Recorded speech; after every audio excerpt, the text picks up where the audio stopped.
Okay, now I want to do a little demo of some of the abstract ideas that are behind Flexbox, um, because it's one thing to read about it, and it's another thing to actually see it kind of work before we actually use the specific example in the exercise. So this is not an exercise for you to hand in, but it is one. It is. I have given you this file you can use.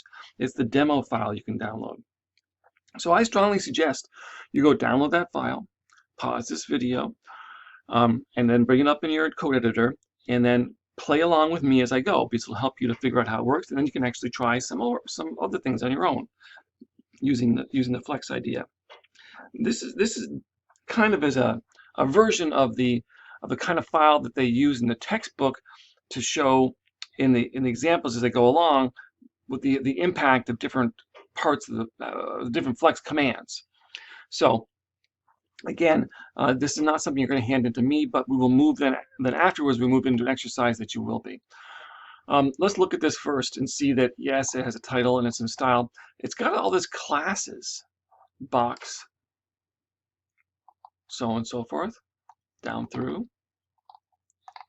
And each one of these has a different color, different background color. Actually, some are repeated, right?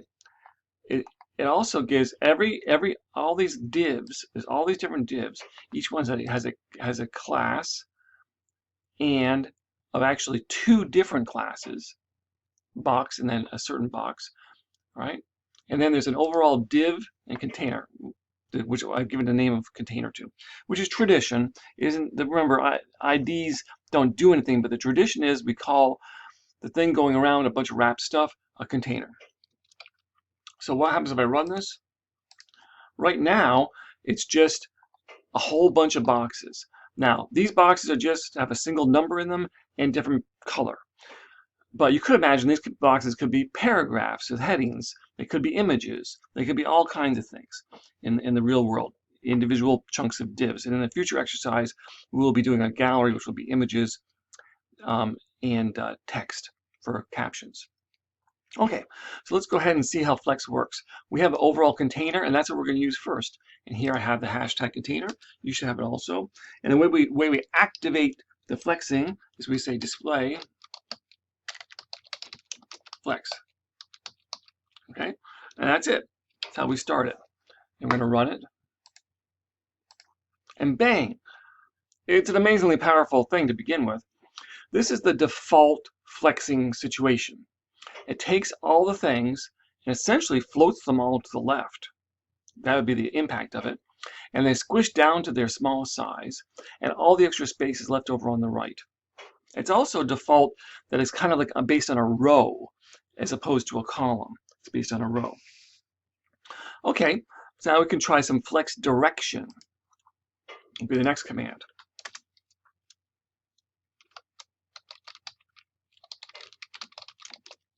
And we will tell it first. So row is the default. So we could say row reverse.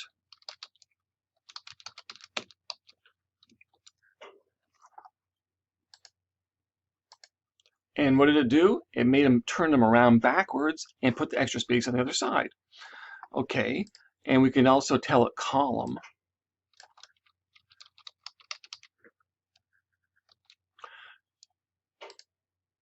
A column, you may think, well, nothing's happened. It's like the beginning.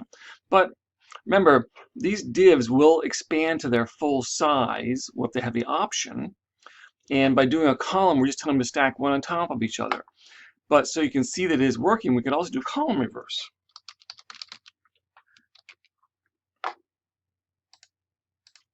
Column reverse. Here is column reverse. So you can see that it is working. Now let's go ahead and put it back to row. It's not necessary for us to write row because that's a default, but we'll keep this command here by doing it in case we want to use it again. And we're going to now talk about wrapping. Okay. But to see the idea of wrapping, let's go ahead and give each of these items a size of 25%. Now, each of these items in here have a class of box. So we're going to say with 25%. Okay, so we're back to the beginning, kind of. So what happened? We have 10 items. If each one of these is 25%, then that's way over 100%. How can they still be on one line? One of the impacts, one of the things that the Flexbox does is it flexes. It will squish things to make them fit, which is a very interesting idea. We don't. It's so everything we've seen at this point, it would just like things don't change shape to unknown amounts on their own, but it does in the Flexbox. Each of those was told to be 25%, but they're not being 25%, are they? It's essentially using up all the space it has, though. But maybe we don't want everything to be on one line. Maybe we want to tell some things to go down into, essentially, to wrap. So we're going to try a wrap, and we will do the default one. Okay, so let's go ahead and add the wrap. It's flex wrap. Wrap.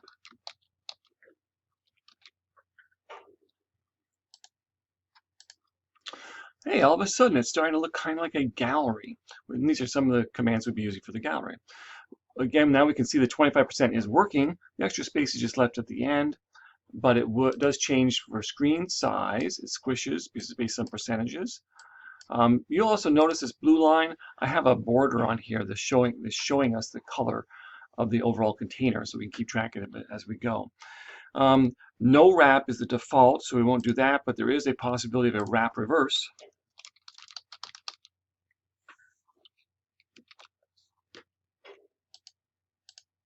Which just goes everything backwards, right? So let's go ahead and go back to wrap. Okay. Okay, I want to now try to wrap on the column direction, okay? But to do that, we have to tell our container to have a certain height, because there is no, well, we have kind of like a restriction on the width based on the size of the page, but we don't have any restriction on height. But we have to put a restriction on height in there to make that work. So we're going to call this column, flexing a column, and we're going to give it a width, a height. And we'll say 450 pixels. Okay. Can you imagine what this is going to look like as we're doing it?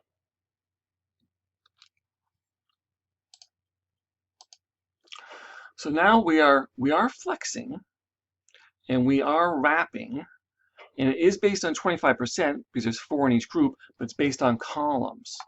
Okay, it's based on columns, and of course we can go reverse on that also, so that you can see how we end up with this, and it's flexible too, right? It gets smaller, and the space is left in between the items. It can get smaller until they touch. So we can wrap, flex and wrap in both row and column.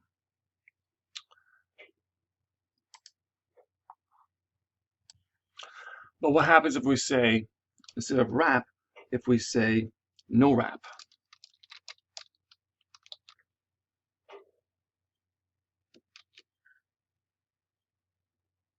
Actually, I think it's supposed to be no hyphen, is it? Let's just see. Yeah, no hyphen wrap. So if you don't wrap it, and it's going in a column, and it has to push itself out of the container. This is the size of our container. See, because we set a height on it now. So if you don't wrap it, Flexbox says, I'm not just going to stop or something. I just got to keep on going. And it jams it outside the container. Okay, let's kind of go back to kind of like where we were before when we were doing the row and we were doing the wrap, and we didn't have the height on there. Actually, let's go back to the original, also to the original no wrap, which is kind of like the default, right? And you remember where we were. When I run this now, it looks like that, okay? Oh, let's get rid of the 25% also. So we can get rid of that too for now.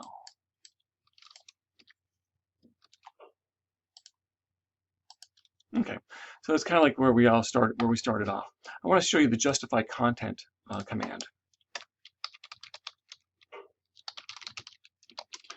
The default is flex start, which would be no change at all. But we can say flex end,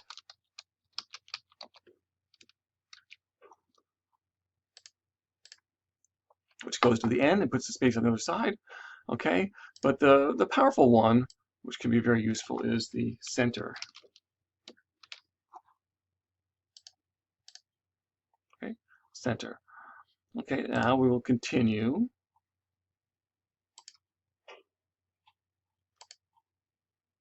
Oh yes, and two more. Oh yes, two more justify content commands. Very interesting ones. We can use space between and space around.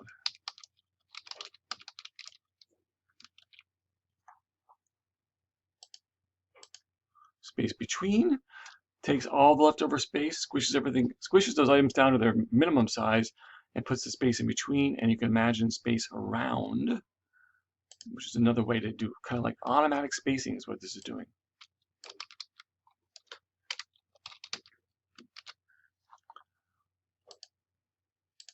Space around equalizes the space in there's the same amount of space left and right of each one, left and right of each one, left and right of each one.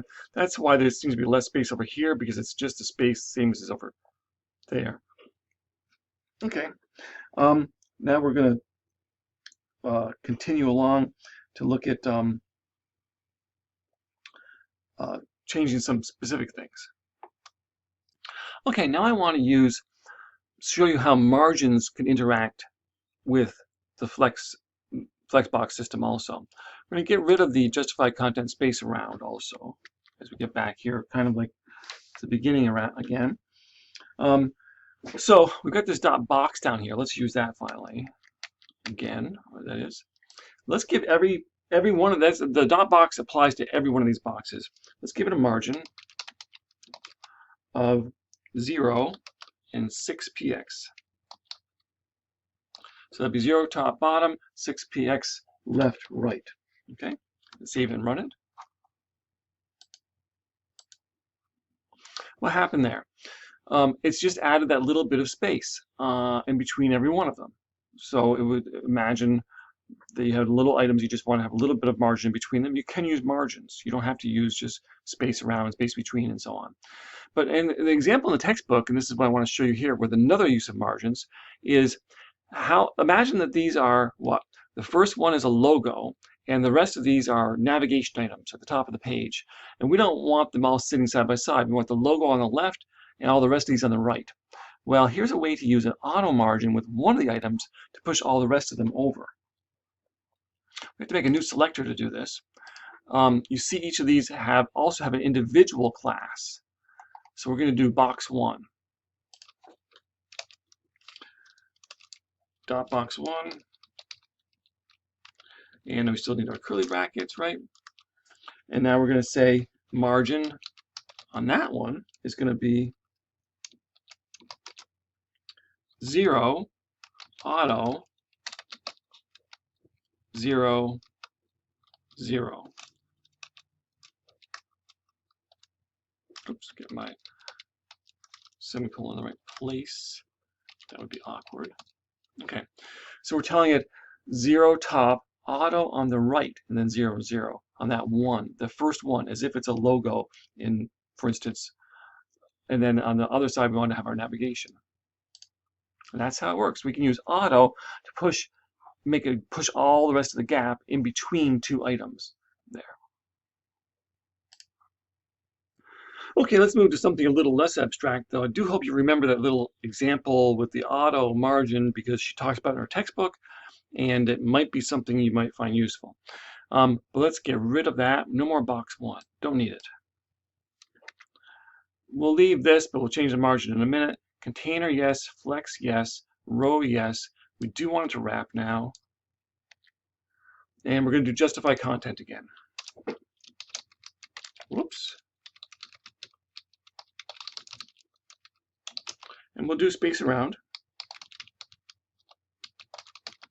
Okay, good. Now we will handle margins down here a little bit differently. The idea is I want to have a margin of 0 on the top and 10 on the left and right and 20 on the bottom. So we do that right. 0, 10 px, and then 20 px. I think I got that right. And we're going to tell each of these things to have some width. Now, we're not going to do percentage width this time. We're going to imagine they're like images, so they'll have a hard width. And we'll say the common image width would be 300 pixels. Well, this example, width, is really what we're going to be doing with the gallery exercise in just a minute. But you can see it somewhat more abstractly here. Let's save and run it. So it is flexing, it is wrapping, it is doing space around. Each one of those items has width and has some margins also. And that's starting to look kind of like a gallery, isn't it? See how interesting it is? We got some spacing around here, and it's got some things left over, but it's using the space left over to kind of set them up nicely there. What happens if it gets narrower? It will flex and change the number of things in a row. Wider to a certain point, then boom, full width. Or if it gets really narrow, it goes down to 1. So that's a very powerful adjusting responsive kind of gallery setup just based on a few lines of code. Now, of course, we could try the other justify content choices. We could do center.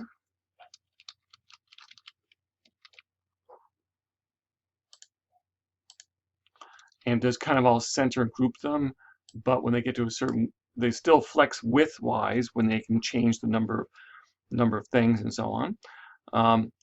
And then we could, of course, do, instead of space around, we could do it's space between would be the other option. Yeah, space between.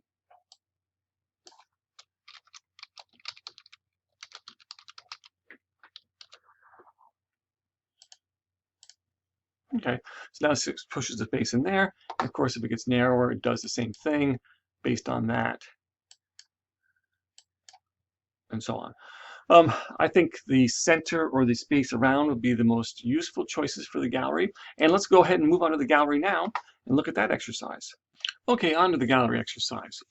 Now we're going to do some basic Flexbox stuff, not even as advanced as what we just did in the little demo, to create a gallery. And also you're going to have to go gather some information about the people in this gallery.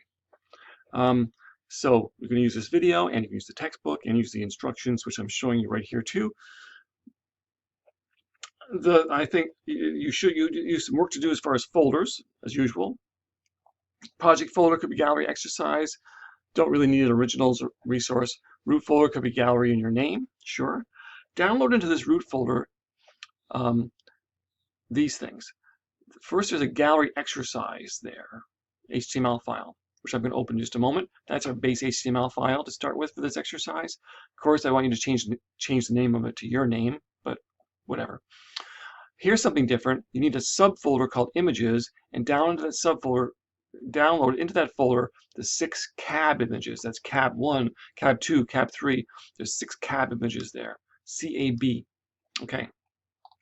You can look at these instructions here, or you can follow along with me. Here's some things you're going to need to do, which I'm not going to do right now. You need to put the proper title in there, right? I'm not going to do that. And you should probably look through here and see I've got some blank ID, a blank class, another blank class. Okay? And what do I have here?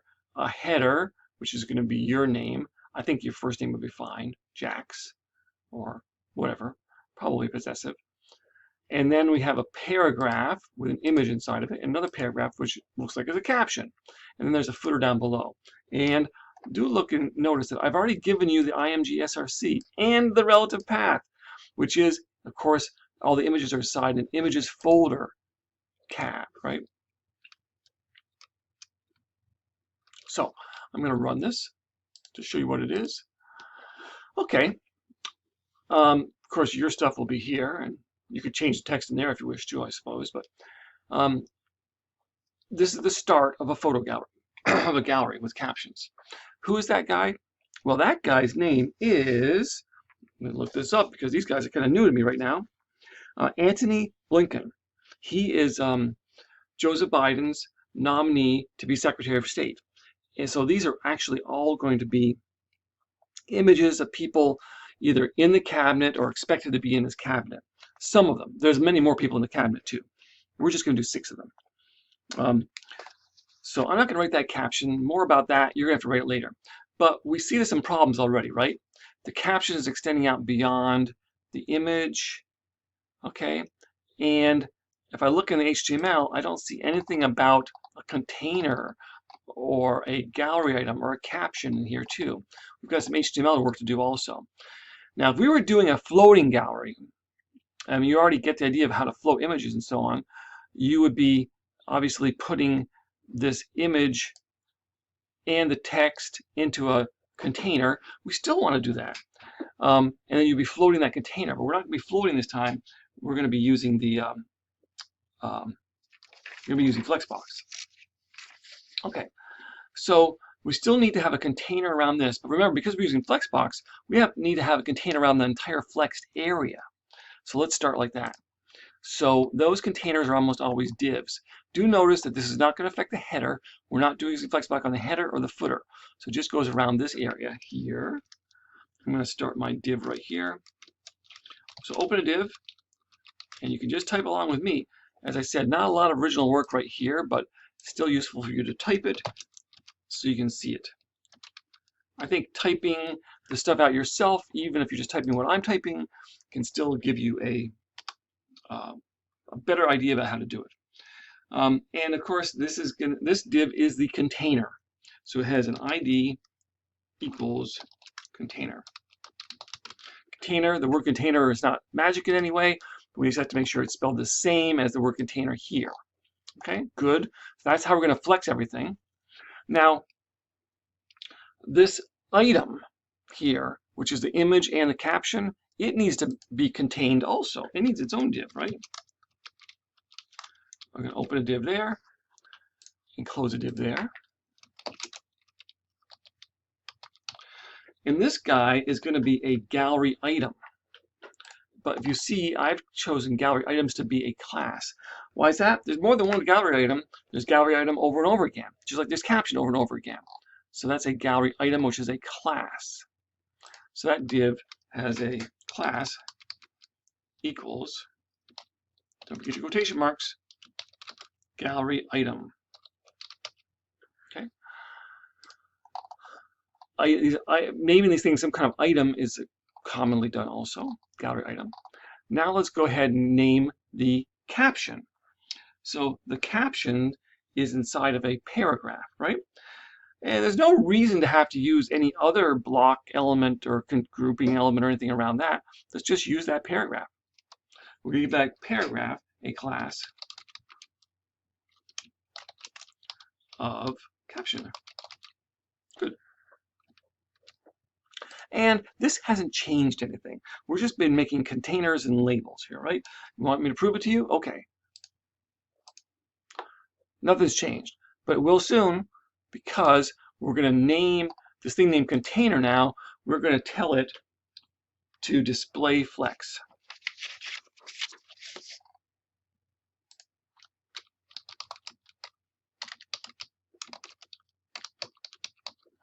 So we've activated the flex system, right? In other words, okay. And well, you know what? Before we do that, let's just stop that for a second. Let's just realize that I've got this thing made up here, which is one gallery item, right? With one image. But of course, we have 6 images.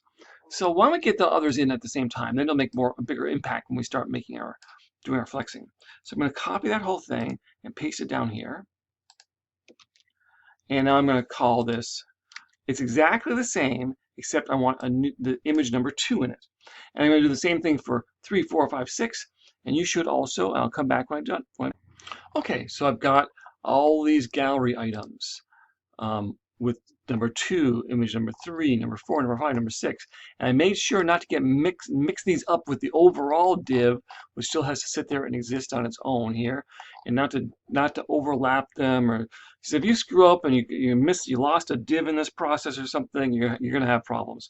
So if you have problems, back up, be more careful with your cutting and copying and pasting, and do it over again. Okay, what does this look like now? Yes, I've got all these people, these now very important people. Some were pretty important before, I guess, really, yes. And each one has a caption. but they're sitting here just in the normal flow of HTML. So let's go ahead and do some flexing. Here we go. As I was going to do a moment ago, let's tell our container to display flex.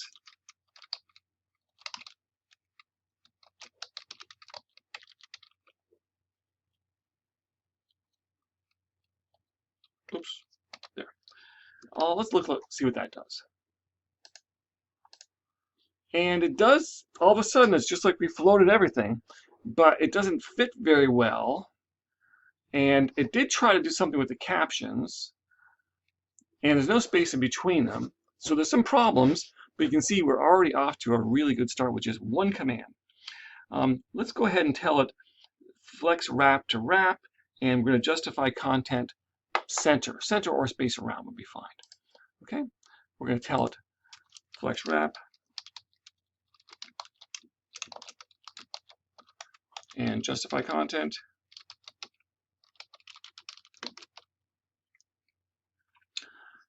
We'll say center, and you can try space around.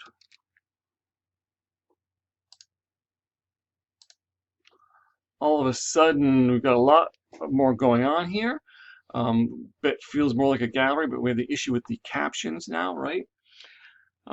Those captions, we have to give them a width, of course. These images are 300 pixels wide, so we have to give the caption that same width.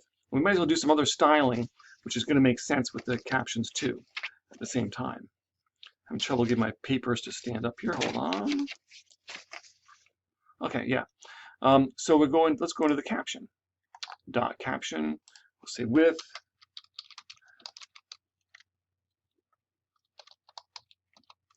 And we could also tell it to give font weight,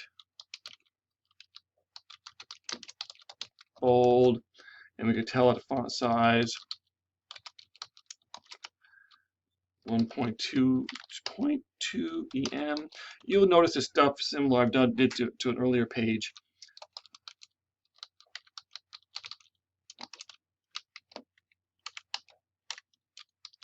The idea of putting less than normal line height on a caption makes sense to me. The idea of having a little bit bigger type, maybe the idea of bolding might make some sense too.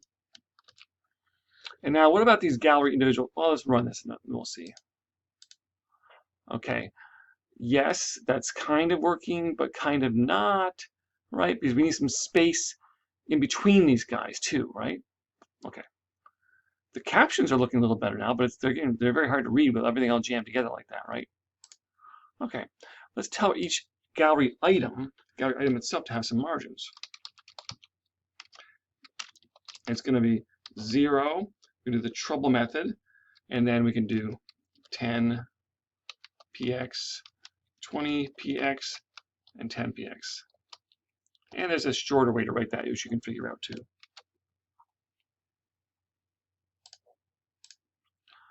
Okay, so here's a gallery of images, which is flexing. And if I make it narrower, it flexes to that number or to that number. It could go a little bit wider. It could go a lot narrower. Okay. And of course, we only have 6, but you could have 106 in here, and it would work the same way. I think center is nice. If you like space between, which I think maybe I like even a little better. Oops. That's another option. You can leave it either way you want. But you aren't done yet. That's all there is to making a gallery, and that's all the commands that there are necessarily. But what you still have to do is you need to do these captions. So if you look back on your instructions, you're going to see that's what we did here. But before you zip and submit, okay, you recognize these people. It's President Joseph Biden's cabinet nominees, and perhaps by the time you're doing this, many or most of them will be confirmed already. And here are their names, 1 through 6. I want you to look up information about them, and factual information, and I want you to write a little caption for each one of, what do I say, at least a sentence. And it should be in sentence format. It should be factual. It could be more than one sentence. It could be 2 sentences, but not probably too much more than that. So I want you to make sure to include their name. So the first one would be something like Antony Blinken, former, I can't remember what he was. He was deputy secretary or something like that of state at one time under so and so, under Obama, I believe, and is now as President Joseph Biden's nominee for Secretary of State, something like that. So the sentence could include something about their background, something it makes sense to include their full name, and something about what has happened to them now in relationship to Biden. And then for the next one, the next one, the next one. So I want you to write those captions as part of this exercise. And it says here, find out their titles and a bit of background and make it factual. Okay, and that will do the exercise. And hopefully you'll be able to use these ideas on your gallery in your as you move ahead into your samples page. And remember, if you were doing that, what you would probably have is each one of these would be a link. You'd link the image and maybe put a link in the text also to a subpage where we would look at the bigger image or the actual document or whatever, depending on your samples. So these galleries don't necessarily have to sit on their own. They can actually link to subpages, which might be additional pages that you'd have in a subfolder, perhaps, as we did in an earlier exercise.